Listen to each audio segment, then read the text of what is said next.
poyizdan sapırıp buyuran. Ha ma'qul. Voy, aqida sen kelsan qo. Voy, yaxshi mı? Men tundingmi? Tundim. 10 necha yil turishimiz kurashmagili ya. Qara, mush jo'shar uchrashib qolganimiz demaysiz.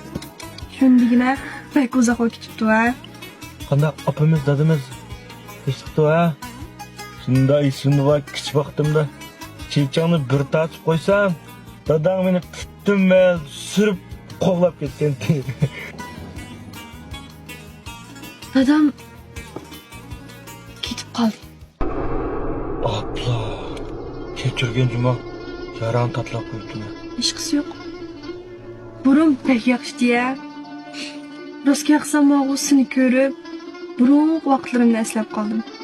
G'imimizmi yo'q ekan-ku. Bir uyning tuyrugi vaqo deb dadamizga taynib yashayotganmiz-ku. O'ynab og'anikin uyga kirsak, bechara onamiz issiq tomoqlarni tayyorlab turadi ya. Nim degan yaxshi shu kunlarimiz. Tushundimimsa. Cho'la deb tikan qo. Dadi degan tog' ekan. Opamiz bog' ekan. To'g'ri deysan. Qiz bola dadasidan ayrilib qolsa, pek azob bo'ldik. Nimishqa deysan?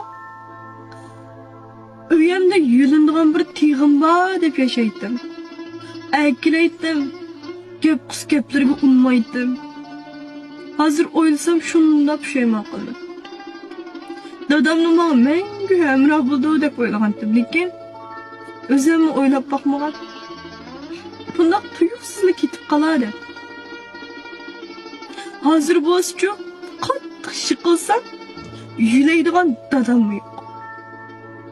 Yig'ilgan vaqtimda yaşlarımni surtadigan, yig'ilma qizim, yaningda men bor deydigan tegim yo'q. Aras, bu ko'ngilsizliklarni deb seni yaram qo'ydim-a. Sen bilan burunni tatib tanishgandan keyin san derdim tegib qoldi. Bu qamajimi? Oyoqqa. Ha? Seni ishkillarda o'qib keldi davatdi. Men bu shopurlik ketdi Aras. Bilsan qo, dadam konuşup bor. Mushmashin bu ayni vaqtda menga qo'ygan. Mushmash chiqarib chiqqan vaqtimda qara. Men dadam propisit. Mishir rollan chiqqan chog'imda dadamning qo'lini tutganda o'kishni qara. Bilmasam qilibdi. Men de o'g'il o'ldirib, er kishidan qachon qiyirish boshlaydi desa, dadasidan ayrilgan kuni deydi. Men shu ondan chiqib ketganlar ko'p ketdi. Bu nim degina? Menimi dadam ketdi. Otam nelerge ketdi. Kendi gördüm ne çire.